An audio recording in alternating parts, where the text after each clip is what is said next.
Okay, good afternoon. I have a couple of things here at the top before turning it over to all of you. First of all, for today's Free the Press campaign case for World Press Freedom Day, we'd like to highlight Jose Antonio Torres, a journalist for the official Granma newspaper in Cuba. He was arrested in February 2011 after Granma published his report on the mismanagement of a public works project in Santiago, the kind of reporting that promotes transparency and holds a government accountable to its people. He was subsequently sentenced to 14 years in prison on charges of spying, and we take this opportunity to call on the government of Cuba to release Jose Antonio Torres. You can learn more about this case and, again, the other cases that we're highlighting at humanrights.gov. Secondly, the United States condemns today's attack on the French embassy in Tripoli, Libya, and extends its condolences to all those who were hurt as a result of the bombing. France is one of our closest allies in promoting peace and development around the world. Such violence is a direct attack on all Libyans who fought a revolution in order to enjoy a democratic future with security and prosperity. We look to the Libyan government to continue its efforts to strengthen security across Libya and to bring the perpetrators of this crime to justice. And lastly, I just want to draw your attention to a statement our embassy in Baghdad put out just a few moments ago. In it, we highlight that the United States strongly condemns the actions that resulted in the death and injury of civilians and security personnel in Hawija, Iraq. We regret that this violence took place before ongoing efforts to reach a peaceful resolution of the situation were given sufficient time to succeed. All sides should immediately refrain from further violence or provocative actions, and we call for a transparent investigation with the broadest possible participation. I will now turn it over to all of you. Let's just start on Libya. Yep. Are you helping the French in any way? Do you know who's responsible? Do you have any information on this attack? I don't have any details on the perpetrators. We, of course, stand ready to assist our French ally, but I'm not aware that they've asked for any assistance at this time. Do you have any capacity to help in Libya in any way? Well, just to say that our mission in Tripoli remains open.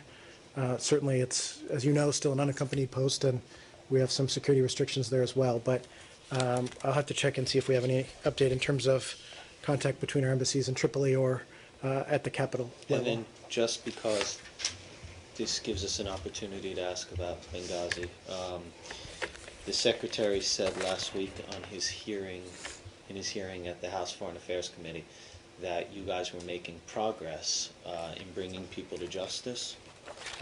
Do you have any information on that progress? As far as I recall, nobody had been detained, arrested, or otherwise targeted for involvement in that attack. Is that still valid? Well, you know that from the President on down, we've been clear that we will seek justice. And again, this is a law enforcement channel, so I have to refer them to you, but the Secretary, his words stand for themselves. Well, no, they don't stand for themselves. Again, I don't have further information. And you don't have any I don't have any further information to read out from this podium, but So- it remains an active goal of the United States. Seek you may, but you haven't actually done anything. I don't have an update for you here today, Brad. Is there anything to be read into the fact that the U.S., the French, and I believe the U.K. Embassies inside Libya have been targeted in the past 8 or 9 months or so? Does that give you any sense of who might be behind these attacks and what the efforts of the U.S. and its NATO allies might be in trying to help Libya stabilize itself? Again, these attacks just happened this morning, so we want to be careful about immediately drawing conclusions. But as I said, this is an attack on the Libyans themselves who fought for a new future, a new democratic future for Libya. And of course, the French and British and others, we were very much supportive of the Libyan people and continue to be so. But Joe? it's a similar question. I mean, what are the broader implications of this if you have had not only this attack but previous attacks pretty recently? Well, again, this particular attack just happened this morning. My understanding is it's the first attack of this particular kind within Tripoli, although we're all aware of the history of what's happened in Benghazi with American and British interests there. But this is the first attack inside of Tripoli. So, again, I hesitate to draw any immediate conclusions. Saeed? Patrick, you say that the mission in Tripoli remains open and so on. Could you share with us how it is conducting its business at the present time? Again, I'm not going to get into specific security precautions. We obviously have changed our security posture, and you know that we had to make some changes after the Benghazi attacks. But in terms of how we're operating. I don't think we'll get into the specifics for the sake of the mission, but we continue to have a mission that is in place and continues to do business with the Libyan government and the Libyan people. Okay, so do you continue to conduct like public outreach programs and so on with civil society groups or tribes and others in Libya? We do the best we can given the security restraints, but certainly we continue our engagement with the Libyan government directly, and we're supportive of them as they continue to tackle these security challenges. Okay, and lastly, on the issue of the proliferation of weapons into Libya, as we recall during the revolution, the country was flooded with weapons that were not vetted or controlled or anything. And now, obviously, it is a problem. Are there any lessons learned from this and other conflicts in the region?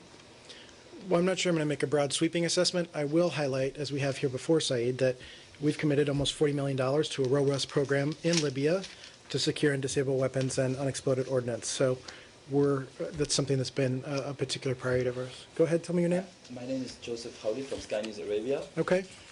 Regarding Hezbollah and Syria, some Lebanese villages have been targeted by the Free Syrian Army, and George Sabra, the newly elected president of the Syrian National Council, coalition warned Hezbollah to stay out of the conflict. Do you think that this will have a lot of repercussions on Lebanon itself? Well, let me just say a few words about violence spilling over the border and Lebanon's sovereignty. We have seen media reports that rockets from Syria again fell on the Lebanese side of the border near the town of Hermel. We condemn any violation of Lebanon's sovereignty by Syria, including recent attacks in Hermel. The U.S. strongly supports Lebanon's sovereignty, independence, and stability. So we've long spoken about our concerns about some of the spillover here, and we strongly condemn this. I will say, since you're asking about the new SOC interim president, Mr.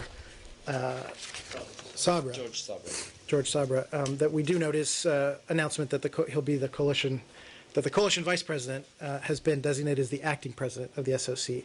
His service to the Syrian opposition is well known, and we look forward to continuing to work with him as he assumes his current functions. And one other thing that I'll say is that, as they come into an upcoming election for the next coalition president, it's important that their election is held in a transparent and credible manner. But what are the repercussions like between Syria and Lebanon, since the Syrian opposition is accusing Hezbollah of being part of this conflict? Well, we've been very clear about the nefarious role of Hezbollah as well, and the support that they've given to the regime and the violence that they've perpetrated inside of Syria as well. So that's something we've been very clear about over many months here. Just finish this. What is this transparent and credible election? I mean, this isn't a popular election. It's people who've appointed themselves leaders of the opposition. So how do you even go about talking about a transparent and credible election with there's no popular mandate in that, is there? Right. Well, Brad, this is in the context of they've had some differences in leadership, and this is something that they've had to sort out. And so we're encouraging them to sort out those differences and to do so in a manner that is clear and credible. And again, this is not. Again, we're not at a place where we're talking about a democratic election for all Syrian people, which is where we want to get to. But in terms of their stewardship of the opposition, we do want them to resolve their leadership issues and do so in a way that so you don't want them to resolves kill these each issues. other to decide, just peaceful, basically. Determine who's the leader. That's it. Look, Brad, the point is that we've gone through a process where we've had the president step aside. They now have a vice president stepping in an interim role for a couple of weeks here, and now they need to, among themselves, resolve their leadership issues more clearly, and we want them to do so in a fashion that the rest of the opposition deems clear and credible. Go ahead, Samir. Do you have any update about the kidnapping of 2 bishops in Aleppo yesterday? We do have some information. We're relieved by the announcement that the Syriac Orthodox Archbishop Yohanna Ibrahim and the Greek Orthodox Archbishop Paul Yazigi were released and are safely in the city of Aleppo, so we're pleased by that. I don't have any more information about the circumstances of how they were kidnapped, but we're relieved that they've been released by their captors. Just follow up on Lebanese and Hezbollah thing. Yesterday, again, 7 Sunni sheikhs called on Sunnis in Lebanon to go to help basically Sunni brothers in Syria against the Hezbollah that clashing there for some time. Are you aware of this? And second question is how significant or how scary do you think these scenarios are spilling over the Lebanon from now on? Well, I'm not sure of the specific details you're referring to these particular sheikhs one way or another, but we're very concerned not only about the violence spilling over into Lebanon and violations of Lebanon's sovereignty and security, but also the nefarious role played by Hezbollah coming in back across the other way. So that's been our concern, and we've had long-standing concerns and been clear about that. Do you think it's okay for Sunnis to go from Lebanon or from other neighboring countries to fight in Syria? Again, the Syrian people are the ones who are fighting for their future, and so we've been clear that the opposition needs to be working for a credible, democratic, inclusive Syria, and that's the Syrian people who are seeking that. But do you have a position on whether Sunnis in other countries should or should not cross the border and fight for their Sunni brethren in Syria? I mean, we're concerned about, But do you have a position yet that whether that's good or bad? Brad, what we're concerned about is an increasing sectarian nature of the conflict.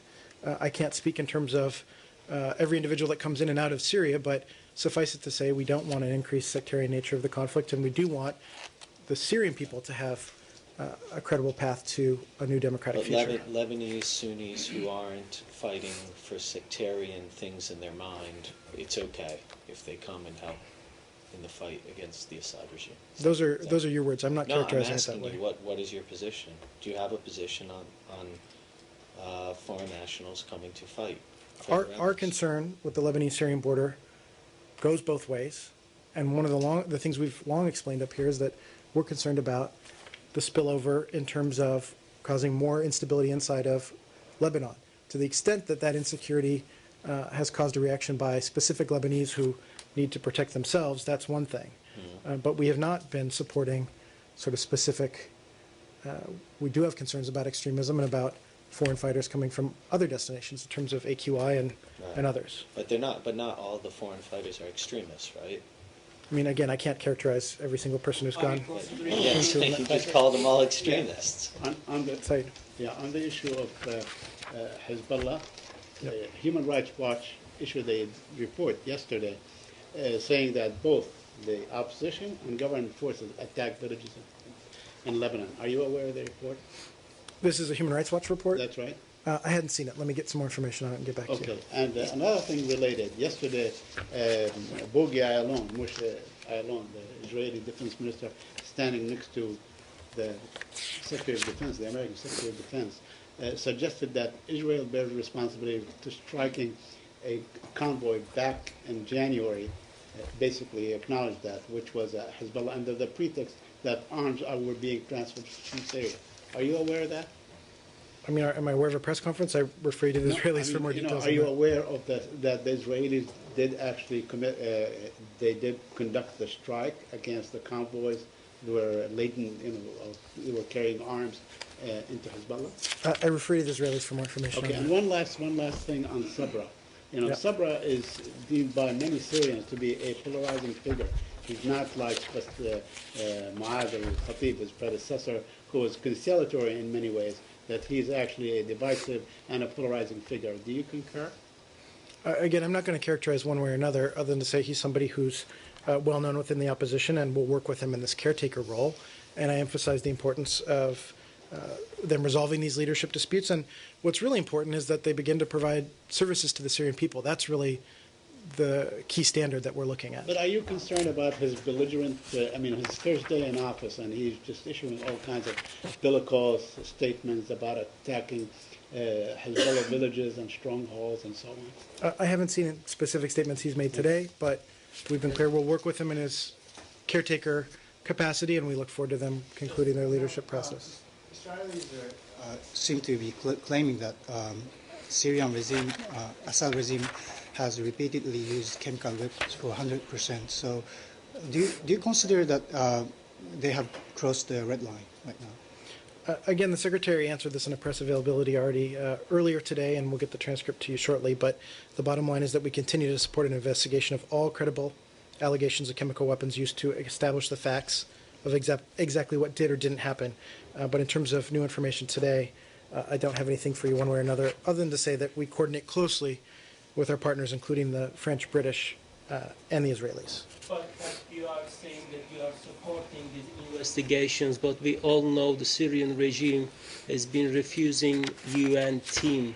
How we are going to able to investigate it if the regime is not allowing you to do that? Or how long you are going to use this rhetoric even though nothing is happening on the ground? We talked a little bit about this yesterday, Ilhan. Yes. That, we are encouraging the Syrians to allow the team in, but we'll be looking at all sources of evidence in terms of chemical weapons use, and we are strongly urging the regime not to use chemical weapons. Do you? I mean, how long you are? Do you have any kind of timetable? I mean, if the regime doesn't keeps refusing that for 2 more months, are you going to just use same arguments that it should be happening, but it's not happening? I'm not going to preview any potential next steps, but we're closely coordinating with our allies and watching the situation On very Hezbollah, carefully. on Hezbollah, it's widely documented that Hezbollah militias have been pouring in Syria for months now. Funerals are going back to Lebanon, so whole world knows that. Are you considering any specific action in any way to stop this? Hezbollah militias are coming into Syria to fight with the Syrians. We've been very clear about the destructive role that Hezbollah is playing, also the Iranian role, and we've been clear about that from the beginning. So we've been loud and clear about that. Go ahead. So do you think that the Israelis are making it up with respect to the chemicals, since you didn't concur with the report? I mean, I'd really refer to the Israelis for more information. I think the Secretary also talked about a phone call he had with Prime Minister Netanyahu this morning. So again, I refer you to the Israelis for more details about who it was in their government that spoke at what level, but I refer But they to them said they for conveyed it to clarification. Washington, and Washington didn't agree with. So again, do you have any suspicion that the Israelis are making it up or something? Well, I don't think we characterize it that way. I think you need to look at the Secretary's transcript where he talks about his discussion with the Prime Minister of Israel, which we'll be releasing shortly. That was in a press availability just a few minutes ago. Is the U.S. determination on whether chemical weapons are used or not a political determination or a technical determination? I mean, I think I would describe it as a technical determination in terms of the various materials that may or may not have been used, and so we'll continue to look at that very closely. But then the decision on whether a red line has been crossed, is that a political determination, or is that also strictly whether chemical weapons were used or not? I mean, again, we'll look at all the facts and the evidence and take them into account. And then how come it's taking you so much longer than some of your allies to make this determination? Because 3 of your allies now, 3 of your closest, have gone on and said that they believe, in fact, chemical weapons are being used. Do they have greater technical know-how than the United States now? I'm not going to get into intelligence assessments here from this podium, but at this time, we are continuing to monitor and we're continuing to look at all available evidence. So, but that past experience make you less confident in Israeli sources or allegations, or more confident? Look, we're in consultation with all of our allies. I think we've done what we can on this one. Do we have other topics? I have one final Syria question. There were news reports last week, leading newspapers, that the U.S. administration is currently basically not okay with the opposition, Syrian opposition, winning against the regime as of now. Is this your position right now? Are you supporting total victory of the Syrian opposition as of now? Well, Ilhan, if you read all the way to the bottom of that article, I think you will see that we responded on the record and very clearly that Assad needs to go, and the sooner the better. So that's what we said last week, and I'll say it again here. Okay. Sean, go ahead. Sure. Japan, China. Sure. There was movement of Chinese ships near the disputed islands. It's characterized as one of the largest movements there. Meanwhile, you've had some developments also between Japan and the Republic of Korea regarding the issue of the Yasukuni Shrine. I guess to begin with the ships, is there anything the United States has to say about that? How have you assessed the situation? How serious does it seem? I mean, you know our position on the Senkakus. We've said it here clearly many times that we do not take a position on the question of the ultimate sovereignty over the islands. We do urge all parties to avoid actions that could raise tensions or result in miscalculations that would undermine peace, security, and economic growth in that vital part of the world. So that's really our reaction, and it's something we said in the past. Does it seem as if it's escalated at all with the with the current movement of the Chinese ships? Is there a sign that message has been getting through? I'm not sure that there's been any development overnight, but we do believe that good relations between Japan and China benefit everyone in the region. That's true also for Japan and South Korea, as I said yesterday. Sure. Regarding the shrine visit, Yeah. I don't imagine you want to. I mean, if the U.S. has a position on that, but regarding the cancellation of the foreign minister's visit, the South Korean foreign minister, his cancellation, is that these are two of the closest U.S. allies? Is that are there concerns about what that says about the relationship between them? I really addressed this yesterday, and I have the same thing to say today, which is that we encourage those two allies to work through their issues and have a good dialogue and a good relationship. But I don't have a specific reaction to this canceled meeting one way or another. Afghanistan. I think we have some other colleagues here. Go ahead. Yesterday you said you'd be able to read out Wu Dawei's meetings here. Can you tell us what you know? Yep. His meetings are ongoing, so I'm not sure I'm going to have a full readout. But yesterday. The Chinese MFA Special Representative for Korean Peninsula Affairs, Wu Dawei, had a productive set of discussions on North Korea yesterday with a range of U.S. officials, including Special Representative for North Korea Policy Glenn Davies, Special Envoy for the Six-Party Talks Clifford Hart, and Special Envoy for North Korean Human Rights Issues Robert King. Also Coordinator for Sanctions Policy Daniel Freed. Today, later in the day, he's going to meet with Undersecretary of State Wendy Sherman, Acting Assistant Secretary of State for East Asia and Pacific Affairs Yoon, and NSS Senior Director for Asia Danny Russell over at the White House. So his meetings continue today, but we said, he's had a productive set of discussions so far. And yesterday, Ambassador King mentioned that the U.S. would still be open to possibly providing food aid to the North. So I'm wondering what kind of conditions would have to be met for something like that to happen? Well, first of all, Ambassador King was very clear in raising our human rights concerns with the DPRK and made some very clear and strong statements about that.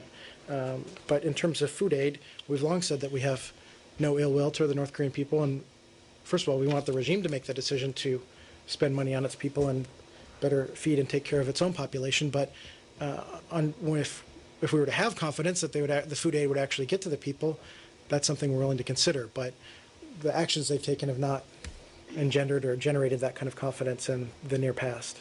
Just one follow-up. Go ahead. Secretary Kerry said in Beijing that the high-level discussions with Chinese, the purpose of the discussion is to figure out exactly what steps they can take together to make sure that it's real policy that can be implemented. So by when does the United States want to agree with Chinese on next steps? Well, again, we're working with our Chinese counterparts. This meeting is part of an intensive dialogue we're having among our experts about how we can get the North Koreans to not only change their position, but work toward a denuclearized North Korea and come in compliance with their obligations. So that's what we're working toward very intensively with the Chinese. Yeah. Okay. U.S. food aid to North Korea is humanitarian issues. How different humanitarian issue and North Korean threatening, with nuclear weapons to United States? It's two different issues. You handle that. Well, we haven't tied the two in the past, but the concern has been the confidence we'd have in terms of their ability to comply with and deliver the food to people that they're supposed to. Okay. But they're using that. Let's go ahead to Ross. The Secretary's meeting with top officials from Pakistan and Afghanistan in the next 24 hours. What are the expectations for that meeting? Well, this is just to confirm, as you've seen, that the U.S., Afghan, and Pakistan governments have all spoken about our interest in a stable, secure Afghanistan, including progress on Afghan-led reconciliation. So to that end, Secretary Kerry has offered to host a meeting with Afghan and Pakistani officials on Wednesday, including President Karzai and Defense Minister Mohammadi, as well as General Kayani and Foreign Secretary Jilani from the Pakistani side. So this is part of an ongoing trilateral dialogue that has been underway since 2009, including the core group, which has met regularly at the special representative level and is focused on the specific topic of Afghan reconciliation. So I don't think we're going to preview the results of a meeting beforehand, but that's the general description of what the meeting will be tomorrow. How realistic is it that talks between the Taliban, the Afghans, and the Americans will get going sooner rather than later? I mean, you heard going back to January when President Obama and President Karzai were together that we reaffirmed the Afghan-led peace and reconciliation, that's the surest way to end the violence and ensure lasting stability of Afghanistan. So we continue to support that. It's really about Afghans talking to Afghans about their future, but I don't have a specific timeline for you other than to say that the Taliban knows what it needs to do if we're going to get forward with this office opening in Doha and moving forward. Was that January 2013 or January 2012? That was this year, Brad. Okay, but that was the same thing they said last year, right? I'm referring specifically to the Oval Office meeting here a couple of months ago this year. Well, given the complexities of the alliances, both political and ethnic, in that region, is it realistic to assume that there could be some sort of peace accord reached between not just the U.S., the Taliban, and the Afghan government, but also the Pakistani government before U.S. troops leave at the end of 2014? I'm not sure I'm going to look into the crystal ball and try to predict the potential for success here in terms of Afghan reconciliation, but wouldn't that be desirable? What we want is the Afghans talking to Afghans about their future to move toward a reconciliation that will end the violence. What is the progress of the U.S.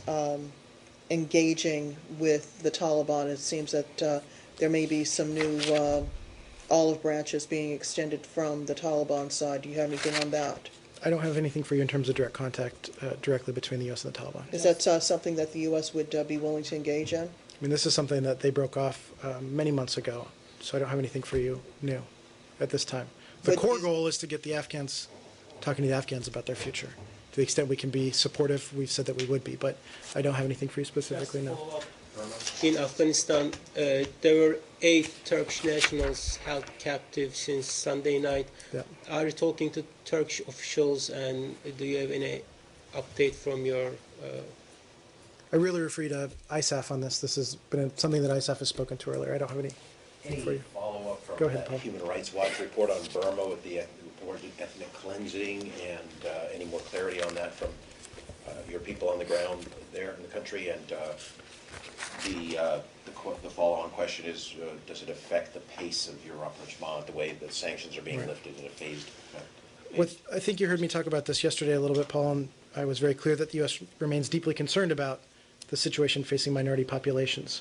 I don't have any new information in terms of the Human Rights Watch report today, but it's something that, in terms of minority rights and stopping ethnic divisions, that's something that we do raise with the Burmese government. I do want to, since we're on Burma, say a quick word about political prisoners, just to note that we understand that the government of Burma has ordered today the release of over 93 prisoners, including about 50 political prisoners. So we welcome and encourage the unconditional release of all prisoners, but we do note that they've released about 50 today.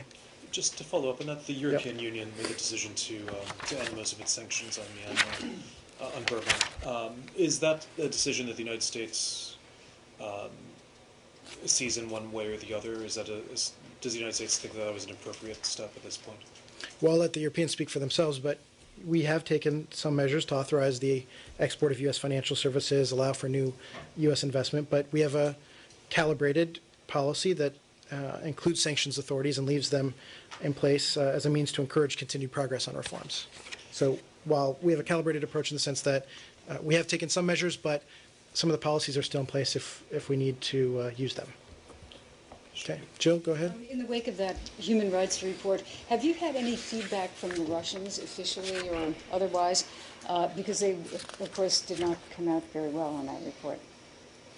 You know, when you heard our acting assistant secretary for democracy and human rights and labor speak about the case of Russia here last week, and we were clear about our concerns about the situation, but I am not aware of any particular feedback we've gotten or reaction from the Russians directly to us. I can check into it, but I'm not aware they've said anything to us one way or another. Go ahead, go ahead, Sean. Venezuela. Yep. The foreign minister, Mr. Hawa, was threatening countermeasures if, as was asserted, the United States imposes sanctions on Venezuela. To begin with, is there any effort on the part of the United States, any proposal to impose any type of sanctions, and what's your general response to this? Not that I'm aware at this time. I'm not sure exactly what he's referring to, but I'm not aware of any particular effort afoot in terms of sanctions in Venezuela at this point. So that's not something that's under consideration? Not that I'm aware of, no.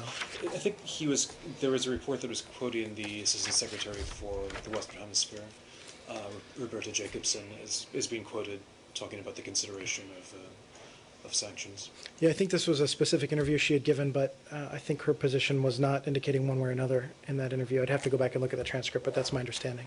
Wait, how can she not indicate one way or another whether she was considering it? By that nature, you are considering it if you're Right. even talking. Let me clarify. My point is, I think the Venezuelan side may have looked at that and read into we're considering something, and I'm saying that that's not something that we're currently contemplating at this moment. Sanctions. Sanctions. All right, go ahead. Go ahead. Tell me who you are. David Ivanovich with Argus Media. Okay. As was just mentioned, the foreign minister suggested that Venezuela might respond to this perceived threat by stopping oil sales to the U.S. Do you have any reaction to that threat? I hadn't seen that specific threat, but we have continued to have our economic and commercial relationship with Venezuela, despite some of the ups and downs of the relationship over time, and that's one area that we said we're looking to improve potentially with the Venezuelan government going forward. Well, okay, Said, go ahead. In the trade negotiation. Okay. Last week, Secretary of State John Kerry said that we had the window on the two-state solution was closing, that perhaps we have anywhere between 1 and 2 years. Could you tell us how he arrived at this sort of time frame? I mean, again, I think the Secretary's point has been that given all of the issues in the region, given all of the change that has gone on, this is really a critical moment, and we have an urgency here to getting the parties back to negotiations. I'm really not going to parse it beyond that. He was clear in what he said. Okay, well, this new angle of urgency, does it make you sort of pressure the Israelis to stop the building of settlements or settlement activities? Again, we need both sides to not take provocative actions and to try to get back to the table. That's what we're looking for. Yeah, but the Palestinians are not building any settlements where the land is allocated for the creation of a Palestinian state. Look, the bottom line, Saeed, is that all sides have expressed a belief that a two-state solution is possible, and the Secretary's diplomacy and our wider diplomacy is working to get them back to the table. In the back, go ahead, tell me your name. Okay. Canada? Yep. Well, no, I just called on, let's let our colleague finish her question. Thank you. Go So ahead. the Canadian authorities have confirmed that they were working with the U.S. on these terror plots yesterday in Toronto. Can you give more details on the U.S. involvement? And also, what do we know about Al-Qaeda operations in Iran? Sorry to disappoint, but I really refer you to the Department of Justice and the FBI in terms of law enforcement cooperation. Ilhan, go ahead. Yesterday you were asked about Turkish reaction to Secretary Kerry's suggestion that Turkish Prime Minister shouldn't go to Gaza. You said that you did not see it. Since yesterday, Prime Minister himself also said that the Secretary Kerry's advice is not appropriate. What is your reaction now? Basically, Turks say that this shouldn't be said in Turkey by another country's Secretary of State to tell another country not to go or do something. Our position is the same. The Secretary's words stand that we believe it'd be better if his visit did not take place at this time. So our position is really the same. This time, you mean any time, right? I mean, we talked about this yesterday at some length, Brad. So in terms of we do oppose engagement with Hamas, Right. and the Secretary had been clear about, particularly at this delicate moment, why it was a bad idea. Okay.